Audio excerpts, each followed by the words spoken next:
This chronic disease is often triggered by an infection, is an autoimmune disorder in which the body mistakenly attacks the nerves that control muscle movement and sensation, and although most people eventually recover, some can experience long-term effects such as chronic pain, muscle weakness, and fatigue.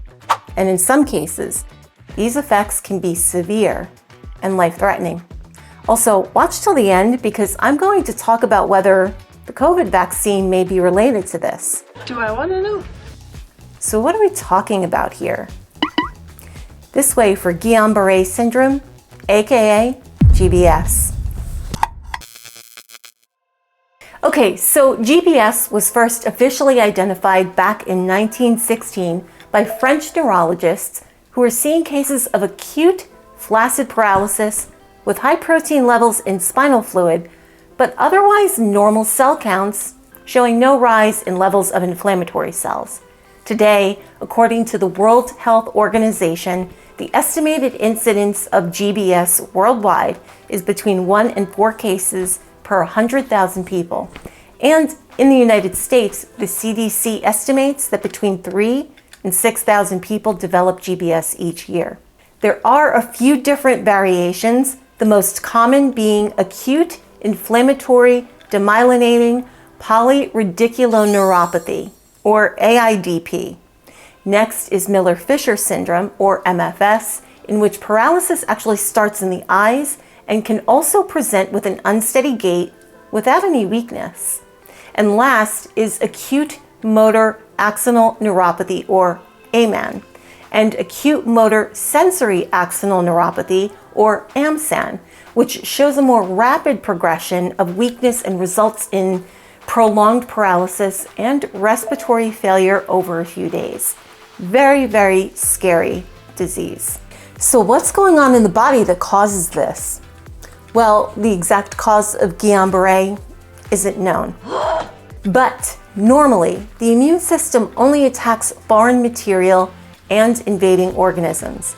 In GBS, the immune system goes haywire and starts to destroy the myelin sheaths that surround the axons, and sometimes the axons themselves, which are these little tail-like guys. This also happens in multiple sclerosis, which I go into more detail here. When this occurs, the nerves can't send signals efficiently, and the muscles lose their ability to respond to the commands of the brain, which ultimately receives fewer sensory signals overall.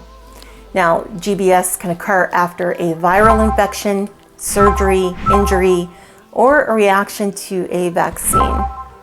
Viral and bacterial infections most associated with this include Campylobacter, which is a type of bacteria found in undercooked poultry, influenza, cytomegalovirus, which is related to chickenpox, mono, and herpes simplex, Epstein-Barr virus, Zika virus, which is a mosquito-borne illness, hepatitis, HIV, and Mycoplasma pneumonia. So what does this all look like in somebody who's having an acute attack? The onset of GBS can be quite sudden and unexpected and requires immediate hospitalization, as it is a true medical emergency. It can develop over a few days or several weeks, with the greatest weakness occurring in the initial few weeks after symptoms first appear.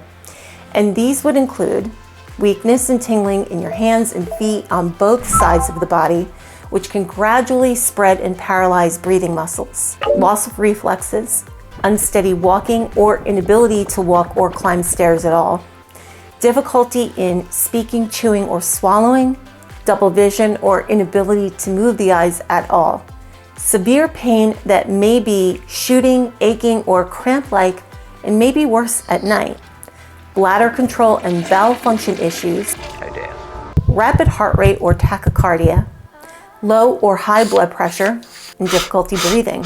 When this is rapidly spreading, most people need to be hospitalized to receive treatment and life support if necessary.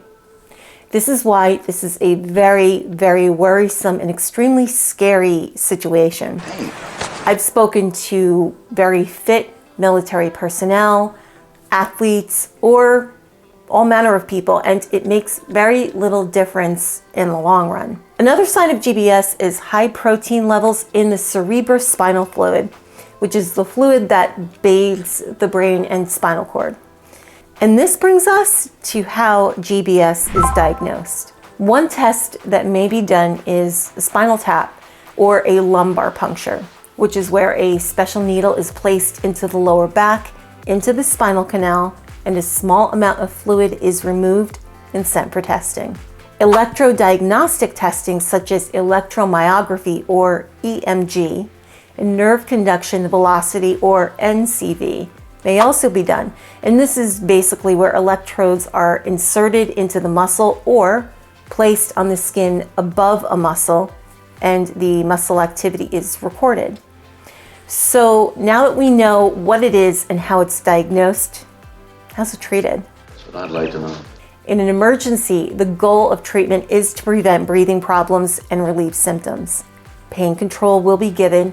In addition, you may get treatments such as plasmapheresis and immunoglobulin, which suppress the immune system and reduce inflammation caused by the immune system response to the disease. Plasmapheresis is a procedure which removes the liquid part of the blood or plasma and replaces it with other fluids. Antibodies are also removed with the plasma during this process, which is thought to help reduce symptoms. And immunoglobulin is a blood product that provides a surplus of normal antibodies, which are donated by healthy individuals and then infused through your vein. I talk about that in greater detail right here. If you have GBS or know somebody who's been diagnosed with it, you definitely want to check out my video that I did on IVIG versus plasmapheresis, because these are two of the mainstream treatments for Guillain Barre syndrome. This is a really dangerous illness, and I've talked to quite a few people, many, probably hundreds at this point. And many people were diagnosed with it after the COVID vaccine. Now, I don't know for sure, nobody really does at this point, if there is a correlation to the COVID vaccine. However, there have been a few studies done already, and this is being watched closely. There are some vaccine manufacturers, I won't mention them, but there seems to be more of a prevalence of GBS with a couple of them versus the others that were available. So, that's all I'm going to say about this. But is there a correlation with the COVID vaccine? It certainly seems like it. To me, at least, it seems like it. I don't know for sure. I think we definitely need more testing. But absolutely drop a comment below and let me know if you've had this experience. I've had many comments already from people saying that that was actually the case. Many comments in my IVIG video and a few others. So it will be interesting to see the kind of responses I get here. Oh, and we are going live in April. I know I've been saying it for about a month and we're getting closer. My goal is to do this on the very last day of April, if that's a Sunday. I don't know if it is. Well, anyway, I'll update you as I get closer, as I said. But yes, we're gonna go live, and I'm praying and hoping for the best. It's gonna be interesting.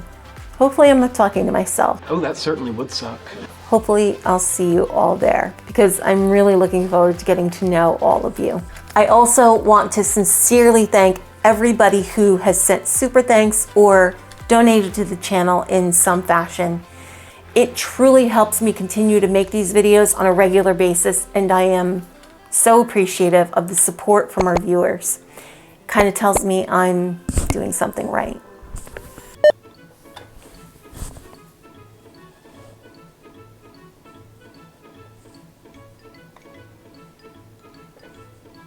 Is the camera moving?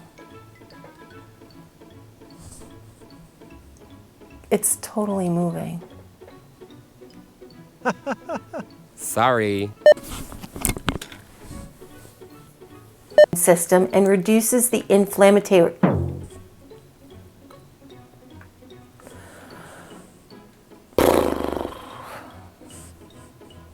Okay.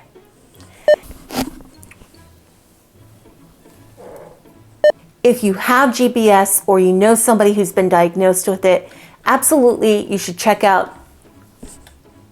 You ready? I can't really see you because the light's blinding me.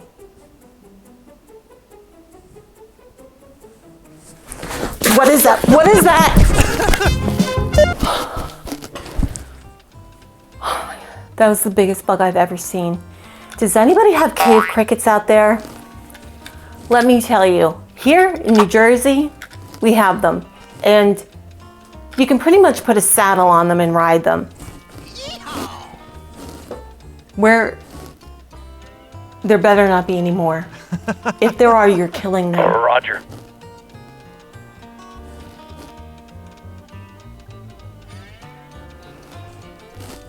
I freaking hate those things.